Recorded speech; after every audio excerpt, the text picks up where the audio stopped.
할렐루야 유튜브 가족 여러분, 잘 지내셨습니까? 오늘 하루는 어떻게 보내셨는지요? 오늘은 창세기 15장에서 지난 시간에 하나님이 아브라함과 횃불 언약을 통해서 하나님의 구원이 어떻게 이루어지는지에 대한 이야기를 살펴보았습니다. 하나님께서 그리고 자손과 땅에 대한 약속을 하시는 장면을 보았습니다. 그래서 아브라함은 이제 하나님의 약속을 믿고 하나님의 자손을 기다려야 했고, 그리고 땅을 소유로 얻을 것을 기다려야 했습니다. 그런데 16장에 봤더니 아브라함은 기다리지 못합니다. 그래서 아브라함의 아내 사레를 통해서 그의 여종 하갈이 특별히 애굽 사람입니다. 그러니까 애굽에 아브라함이 내려간 적이 있죠. 언제 내려갔습니까? 가나안에 기근이 들자 아브라함이 자신의 가족을 데리고 애굽으로 내려갔어요.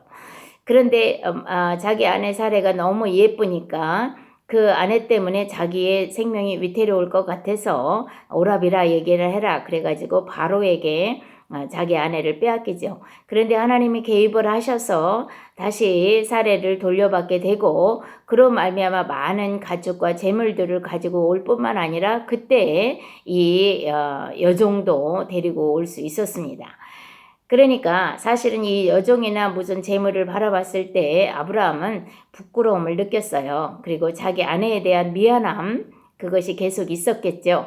그러니까 그 이후로는 아마도 아브라함이 아내의 말을 들을 수밖에 없는, 그래서 아내가 하라는 대로 하지 않았나 이렇게 생각을 해봅니다. 그래가지고 이제 지금 사레가 자기 여종에게 들어가서 자식을 낳아라 그랬더니 들어가서 자식을 낳게 되는 거죠. 그런데 그것이 좋은 방법인 줄 알았는데 그것이 얼마나 또 가정에 위기를 가져왔는지, 그 여종이 임신한 줄 알자 여주인을 멸시하게 되고, 그것으로 말미암아 사레가 분노하자 아브라함이 얘기합니다. 당신 마음대로 해. 그랬더니 사레가 그 여종을 또 핍박을 하게 되죠. 그러자 도망가서 주인을 떠나서 도망가자 하나님이 찾아가셔서 너는 너 여주인에게 다시 들어가라 라고 명령을 하죠. 그래서 결국 하갈에게서 이스마엘이라는 아들을 낳았습니다. 이때가 아브라함의 나이가 86세였습니다. 그런데 이제 이 86세 때에 아브라함이 이스마엘을 낳았는데 그 이후에 17장 1절에 봤더니 아브라함이 99세 때에 하나님이 다시 나타납니다. 그러니까 지금 14년 만에 하나님께서 13년 만에 아브라함을 찾아오신 거죠. 그 이야기는 아브라함이 하나님 말씀을 약속을 믿지 못함으로 인해서 하나님께서 침묵하고 계셨습니다. 그래서 이제 나타나셔서 하나님이 아브라함을 야단치시는 거예요. 나는 전능한 하나님이다. 내가 너하고 약속을 했는데 그 약속을 이룰 줄 모르고 네가 네 방법대로 자식을 낳았느냐? 이렇게 물어보시는 거예요. 나는 전능한 하나님이다. 이것이 엘샤다이 하나님이야. 전능하신 하나님. 그래서 너는 내 앞에서 행하여 완전하라. 내가 너한테 약속을 했는데 네 행동을 똑바로 해 라고 하나님이 물어보시는 거죠. 그래서 내 앞에서 완전하라, 이것은 코람데오, 그래서 엘샤다의 하나님 코람데오, 그래서 엘샤다의 하나님 앞에서 우리는 완전하게 살아가야 합니다. 그러니까 하나님의 약속을 믿고 그 약속을 따르고 지켜 행하라 라는 뜻이죠. 그리고 나서 하나님께서 뭐라고 얘기하시냐면, 내가 너하고 약속을 할 건데 이제 네 이름을 바꿔줄게. 그래, 이름을 바꾼다라는 것은 뭐냐면 새로운 사람이 된다라는 거예요. 4절에 17장 4절에 보니까 보라, 내 언약이 너와 함께 있으리니 너는 여러 민족의 아버지가 될지라. 원래 아브라함이었습니다. 그래서 아브는 아버지고 람은 높다라는 하이예요. 그래서 높으신 아버지 이런 뜻이 아브라함이었는데 하나님께서 이름을 아브라함이라고 바꿔주시면서 열국의 아버지다, 여러 민족의 아버지다 라는 이름으로 바꿔주십니다. 그러면서 말씀을 하시기를, 내가 너로 심히 번성하게 하리니 내가 내게서 민족들이 나게 하며 왕들이 내게로부터 나오리라. 이렇게 하나님이 약속을 합니다. 내가 내 언약을 너와 내 대대 후손 사이에 세워서 영원한 언약을 삼음으로 말미암아 너와 후손의 하나님이 되리라. 하나님께서 이렇게 약속하시는 이유가 뭐냐면 8절에 내가 너와 내 후손에게 내가 거류하는 이 땅 곧 가나안 온 땅을 주어 영원한 기업이 되게 하고, 그러니까 가나안 땅을 영원한 기업으로 주실 것이며 그리고 나는 그들의 하나님이 되리라. 이것이 언약의 정착지입니다. 하나님께서는 영원한 가나안 천국으로 우리를 데리고 가셔서 하나님은 우리의 하나님, 나는 그의 하나님의 백성, 이것이 하나님의 영원한 언약의 목적지인 것을 우리는 알 수 있습니다. 이렇게 하시면서 그 언약의 표징으로 할례를 받아라 이렇게 얘기합니다. 그런데 그 할례라는 것은 13절에 보니 너희 집에서 난 자든지 돈으로 산 자든지 다 할례를 받아야 하리니 이에 내 언약이 너희 살에 있어 영원한 언약이 되리. 언약이, 하나님의 언약이 우리 살에 있어서 하나님의 언약을 이루어가게 하시겠다 이렇게 말씀을 하시면서 사라의 이름을, 그러니까 원래 사레였잖아요. 아브라함의 아내 이름이 사레였어요. 남편의 이름은 아브람이었고 아내 이름은 사레였어요. 근데 사레는 나의 왕비라는 뜻이랍니다. 그런데 사실은 이 나의 왕비라고 하면서 약간 조롱의 말을 했대요. 나의 왕비인데 자식을 못 낳는 거야 라고 이런 조롱의 뜻이 있다고 합니다. 그런데 이름을 사라라고 바꿔주면서 열국의 어머니가 될 거야. 이 이야기는 지금 하나님이 자손을 주겠다는 언약을 아브라함이 믿지 못하여서 이스마엘을 낳았잖아요. 근데 하나님께서 다시 약속을 하시면서 뭐라고 하냐면 열국의 아비가 되고 열국의 어머니가 되게 할 거야. 이 얘기는 자손을 줄 거야. 약속의 자손을 줄 거야. 이렇게 얘기를 하시는 거죠. 정말 이 말씀을 보면 하나님이 얼마나 아브라함을 향해서 답답해 하시는지 우리는 알 수 있습니다. 여러분을 향해서도 또 저를 향해서도 우리가 하나님의 약속을 믿지 못하고 하나님의 말씀을 믿지 못함으로 여전히 우리는 두려워하고 염려하고 내 방법과 내 생각을 내 계획대로 살아가려고 하는 그런 우리의 모습을 보면서 하나님이 답답해 하시면서 계속 쫓아와서 그게 아니야 라고 말씀하시면서 하나님의 이 약속의 말씀들을 우리에게 전달하고 계시는 것을 우리는 볼 수 있습니다. 이제 아브라함에게 그렇게 하고 계십니다. 그랬더니 자, 이제 아브라함이 알아들었어요. 열국의 어머니가 되게 할 거야, 사라가. 근데 그 사라는 지금까지 아이를 낳아본 적이 없어요 라고 얘기를 하는 거예요. 17절에 아브라함이 엎드려 웃으며 마음속으로 이르되 100세 된 사람이 어찌 자식을 낳을까? 사라는 90세니 어찌 출산하리요? 그러면서 18절에 아브라함이 이에 하나님께 아뢰되 이스마엘이나 하나님 앞에 살기를 원합니다 라고 이렇게 자조적인 이야기를 하는 거죠. 정말 얼마나 하나님을 믿지 못한다라는 것을 금방 우리는 여기를 통해서 알 수 있습니다. 그랬더니 19절에 하나님이 이르시되 아니라 내 아내 사라가 내게 아들을 낳으리니 너는 그의 이름을 이삭이라 하라. 내가 그와 내 언약을 세우리니 그의 후손에게 영원한 언약이 되리라. 이제 이삭은 뭐냐면 웃었다. 그게 지금 아브라함이 하나님의 약속을 이야기하니까 자식을 주겠다 그러니까 막 비웃었잖아요. 그러니까 비웃었다라는 뜻이에요, 이삭이. 그런데 하나님께서 이 이삭을 주겠다라는 약속을 하시죠. 21절에 내 언약은 내가 내년 이 시기에 사라가 내게 낳을 이삭과 세우리라. 하나님은 계속해서 이삭을 낳을 것을 이렇게 말씀하고 계십니다. 자, 그래서 하나님께서 지금 그렇게 말씀해 그 언약의 표징으로 뭐냐면 이삭을 주실 언약의 표징으로 할례를 행하라 라고 말씀을 하시는 거죠. 그래서 할례를 행할 때가 아브라함이 99세 때고 이스마엘이 13세 때였더라 라고 얘기를 하고 있습니다. 자, 근데 할례라는 것은 뭡니까? 표피를 베는 건데 생식기, 그 자녀를 낳을 수 있는 생식기잖아요. 그 자녀가 사실은 내가 육체의 자녀로 낳을 수 있는 것이 아니라 영의 자녀를 낳아야 하는 건데 하나님께서 그것을 뱀으로 말미암아 너는 육체로 죽었다라는 뜻을 예표하고 있는 거죠. 그래서 할례는 오늘날의 세례와 같은데 내가 세상에 대해서 육으로는 죽고 하나님에 대해서 영으로 은혜로 다시 산다라는 그 표현이 할례입니다. 세례입니다.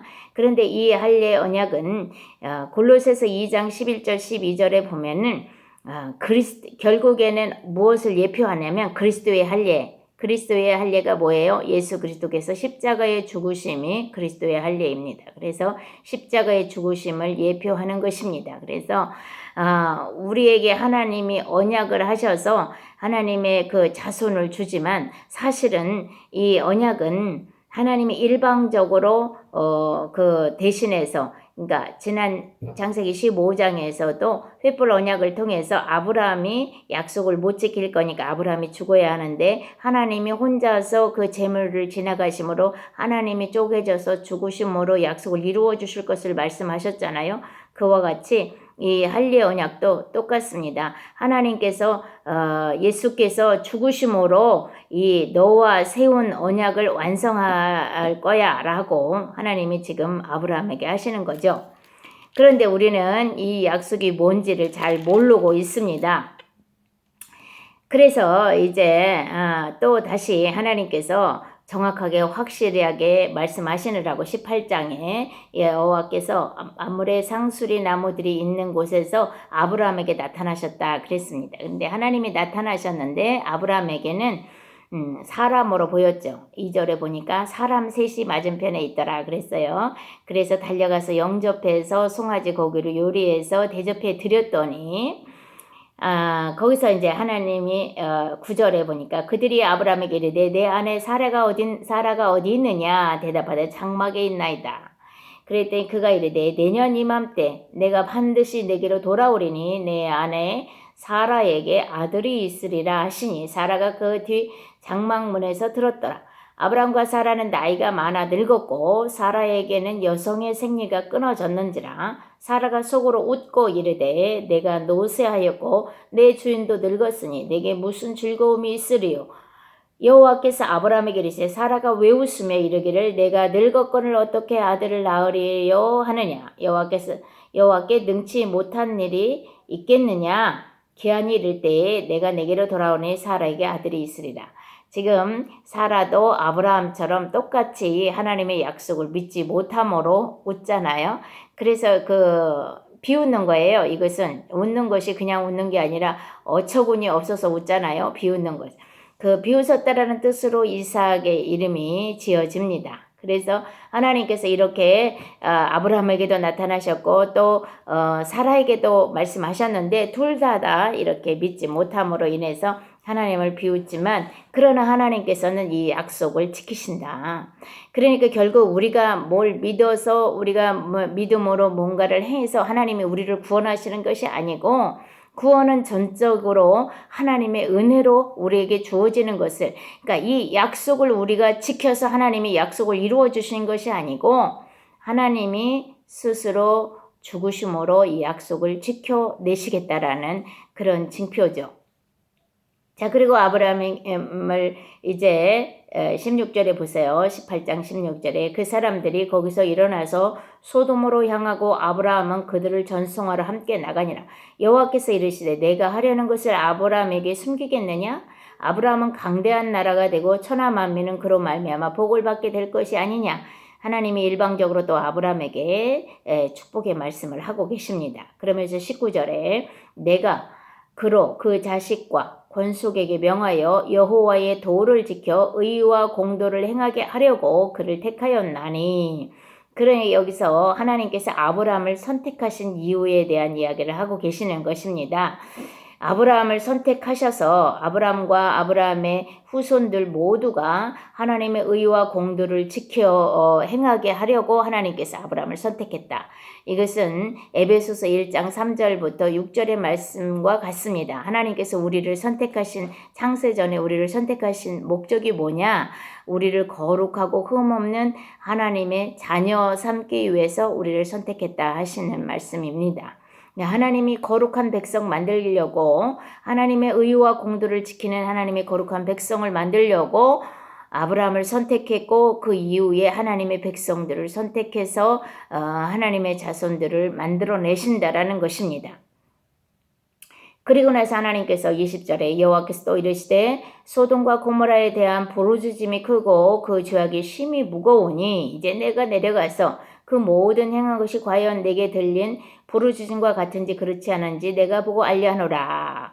그러면서 22절에 그 사람들이 거기서 떠나 소돔으로 향하여 가고 아브라함은 여호와 앞에 그대로 섰더니 이제 그 세 사람이 아브라함에게 손님으로 맞이해졌잖아요. 그런데 세 사람 중에 둘은 천사였고 한 분은 하나님 여호와 하나님이셨음을 우리는 알 수 있습니다. 왜냐하면 소돔에 간 것은 두 천사라고 했으니까. 그래서 이게 지금 한 분이 남아 계시는데 여호와 하나님은 지금 아브라함과 함께 서 계십니다. 그랬더니 이제 아브라함이 여호와 하나님 앞에 중보기도를 하는 이야기죠. 하나님, 소돔과 고모라 성에 의인 50명만 있으면 성을 멸하시겠습니까? 50명이 있는데도 그렇게 하니까 50명이 있으면 멸하지 않지. 그러면 한 번만 얘기할게요. 또 45명은요? 45명도 멸하지 않을게. 아니 40명은요? 40명도 죄송한데 한 번 더 할게요. 30명 그리고 20명 결국 10명까지 얘기를 하죠. 그런데 하나님께서는 그 10명도 10명이 찾으면 하나님 앞에 의인이 10명만 있어도 그래서 소돔과 고모라 성을 멸하지 않겠다 이렇게 얘기를 합니다. 그런데 19장으로 가니까 두 천사가 소돔성에 이르렀더니 롯이 그 두 천사를 영접해 드렸더니 그 소돔성에 있는 비류들이 와가지고 그 천사를 내놔라. 상관하리라. 이거는 성관계하리라 이거예요. 그래서 동성연애 하겠다라는 겁니다. 그러니까 오늘날과 같죠. 지금 소돔과 고모라 성의 타락한 모습이 오늘날 지금 전 세계 인류 가운데 행해지고 있는 이 동성연애 또 정말 타락한 그 모습이 이때와 같습니다. 그래서 마지막 때가 가까웠다라는 것을 우리가 더 쉽게 알 수 있는 것이 예수님께서 그러셨잖아요. 마지막 때는 마치 소돔과 고모라 때와 같고 롯의 때와 같고 라고 말씀하고 계십니다. 그래서 이 소돔과 고모라 성의 죄악이 얼마나 강했는지 확실하게 보여주시면서 결국 하나님은 소돔과 고모라 성을 멸망할 수밖에 없었는데 이제 19장 29절에는 하나님이 뭐라고 하시냐면 하나님이 그 지역의 성을 멸하실 때 곧 롯이 거주하는 성을 엎으실 때에 하나님이 아브라함을 생각하사 롯을 그 엎으시는 중에서 내보내셨더라. 지금 롯과 이제 그 가족이 구원을 얻는데 롯과 아내와 두 딸이 도망가다가 롯의 아내는 천사들이 뒤돌아보지 말라는데 뒤돌아봄으로 소금기둥이 되었고 두 딸과 함께 소알성에 들어가서 구원을 받습니다. 그러니까 그 구원 받은 것이 누구 때문이었냐? 지금 아브라함의 중보 기도 때문이었다. 여러분들의 중보 기도로 말미암아 여러분들의 가족과 여러분들의 이웃들이 구원을 얻는다라는 사실을 또 오늘 우리가 이 말씀을 통해서 알 수가 있습니다. 그러니까 우리가 열심히 우리의 가족과 이웃들을 위해서 기도해야 되겠죠. 그래서 하나님께서 이렇게 하나님의 아브라함에게 계속 나타나셔서 하나님의 약속의 말씀을 하시는 것을 볼 수 있습니다. 오늘날 우리에게도 계속해서 이 성경을 통해서 또 예배를 통해서 이렇게 성경 공부를 통해서 하나님의 약속의 말씀을 우리에게 계속 주십니다. 왜 주실까요? 이 약속의 말씀을 믿고 따라오라는 겁니다. 그러면 하나님께서 우리를 하나님의 거룩한 하나님의 백성으로 삼아주시고 완성된 그리스도인으로 세워주셔서 하나님 나라의 하나님의 백성으로 만들어 가시겠다라는 것이 하나님의 목적입니다. 그런데 그렇게 한 우리들이 하나님의 백성들이 우리가 하나님을 따라가면서도 날마다 말씀을 묵상하고 또 예배를 드리고 또 주일날 예배를 드리고 그렇게 함에도 불구하고 여전히 우리는 세상 속에 있기 때문에요. 또 우리의 방법과 우리의 생각을 통해서 우리가 죄를 짓는 모습을 또 볼 수 있습니다. 또 창세기 20장의 말씀을 보면은 아브라함이 또 네게부 땅으로 옮겨가. 네게부는 가나안의 제일 밑쪽에 애굽으로 바로 가기 전에 그 사막 지역에 있는 것이 네게부 땅이에요. 근데 그곳으로 가가지고 그랄에 거주를 하면서 다시 한번 애굽에 갔을 때 자기 아내를 누이라 그래서 그 바로 왕에게 팔아먹은 것처럼 여기서 또 그랄 왕 아비멜렉에게 사라를 팔아먹게 되는 그런 또 아브라함의 실수를 우리가 볼 수 있습니다. 우리들의 신앙 여정과 비슷하죠. 우리가 오랜 신앙생활을 함에도 불구하고 여전히 우리들의 그런 실수를 하고 있습니다. 그런데 하나님께서는 그때마다 또 찾아가셔서 20장 7절에도 하나님께서 그 사람의 아내를 돌려보내라. 그는 선지자라. 그가 너를 위하여 기도하리니 내가 살려니와 내가 돌려보내지 않으면 너와 내게 속한 자가 다 반드시 죽으리라. 이렇게 말씀하시면서 아브라함의 아내 사라를 찾아오십니다. 이때는 보면 하나님이 이미 창세기 17장을 통해서 또 18장을 통해서 하나님이 또 18장 19장을 통해서 하나님이 아브라함에게 계속해서 이삭의 약속을 하셨어요. 그러니까 이미 사라의 뱃속에 이삭이 들어있는 상태로 우리가 추론할 수가 있습니다. 이때는. 그런데 자기 아내의 뱃속에 그 약속의 후손이 있음에도 불구하고 자기의 목숨을 위해서 또 이방의 왕에게 자기 아내를 팔아먹는 이 아브라함의 처참한 모습을 우리는 다시 한번 보면서 슬픈 생각이 듭니다. 우리는 여전히 이렇게 약속의 말씀을, 하나님의 약속의 말씀을 믿을 수 없는 사람들이구나. 그럼에도 불구하고 하나님은 아브라함을 끝까지 찾아가셔서 건져내시고 아브라함을 믿음의 그 조상으로 세워주시는 그 하나님의 놀라운 사랑을 우리는 이 성경을 통해서 볼 수 있습니다. 여러분들은 어떠십니까? 여러분들 안에도 늘 이렇게 연약하고 좌절하고 낭망할 수밖에 없는 우리들의 처참한 현실이 우리 눈앞에 있습니다만은 여러분들이 걱정하지 않으실 것은 주님이 그럼에도 불구하고 우리를 사랑하시고 여러분을 사랑하셔서 여러분을 찾아가시고 여러분이 다시 주님 앞에 돌아오길 원하시고 여러분이 기도하실 때 응답하시고 하나님의 사람으로 세워가길 원하신다라는 사실입니다. 그리고 이제 하갈과 사라에 대한 이야기는 갈라디아서 4장 21절 31절에는 그게 무슨 뜻인지를 정확하게 우리에게 말씀하고 있습니다. 하나님이 말씀하시기를 갈라디아서 4장 21절부터 31절에는 아브라함에게 두 아들이 있었는데 하나는 여종에게서, 하나는 자유하는 여자에게서 났다. 그리고 여종은 육체를 따라 낳았고 자유 있는 여자는 약속을 따라 낳았다. 여러분 금방 이해가 되죠? 육체를 따라 자기의 생각대로 이스마엘을 낳았습니다. 하갈에게서. 그러나 이 사라는 하나님의 약속을 받은 하나님의 그 여종에게서 하나님의 약속의 자손인 이삭을 낳는 이야기를 하고 있습니다. 이 여자들은 두 언약이다 그랬습니다. 그러니까 옛 언약 또 새 언약 이렇게 두 언약을 설명하고 있는 건데 그 옛 언약은 뭐냐면 시내산으로부터 있는 옛 언약, 그건 율법. 새 언약은 예수 그리스도로 말미암는 새 언약. 그래서 시내산으로부터 있는 이 율법으로는 구원을 얻을 수가 없다. 하나님의 약속을 받을 수가 없다. 그러나 새 언약인 예루살렘으로부터 오는 예수 그리스도로부터 오는 그 언약을 통해서 우리가 구원을 얻을 수 있다. 그래서 옛 언약인 하갈은 내쫓임을 받아야 되고 새 언약인 그 성령을 따라 난 예수 그리스도를 따라 난 이삭의 후손인 새 언약을 통하여서 우리가 온전한 구원을 받는다. 그러니까 율법으로는 우리 안에 있는 모든 죄가 내쫓김을 받아야 되지만 하나님의 은혜로 말미암아 우리가 온전한 구원에 이를 수밖에 없는 그런 이야기들을 우리 갈라디아서 4장에 하고 있습니다.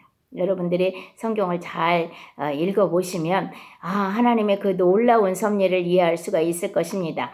모든 성경은 하나님의 감동으로 썼다고 했습니다. 하나님의 감동으로 이 성경을 쓰시면서 우리에게 주시는 교훈이 반드시 있다라는 사실입니다. 이 책을 통해서 우리 믿음의 사람들에게 하나님이 뭔가를 깨우쳐 주시기 위해서 우리에게 주셨다라는 것을 우리는 금방 알 수가 있습니다. 하나님은 우리가 육체로 행하는 그 모든 일에 대해서는 율법으로 우리를 심판할 수밖에 없습니다. 그래서 우리는 죽어야 합니다.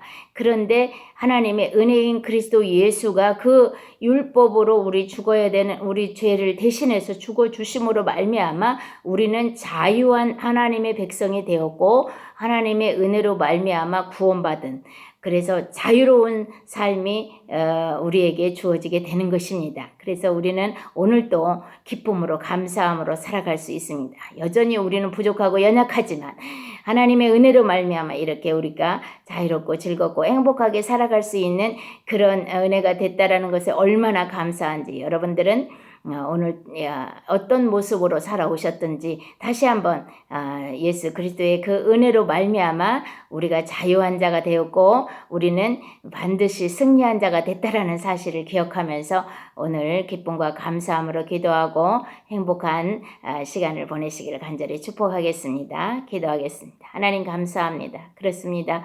우리의 육체를 따라 우리의 생각으로 행하는 모든 것은 죽어 마땅한 자이고 하나님의 약속으로 이루어지는 것으로 말미암아 우리가 구원을 얻는데 우리는 여전히 우리 육체를 따라 우리의 생각대로 살아갈 수밖에 없습니다.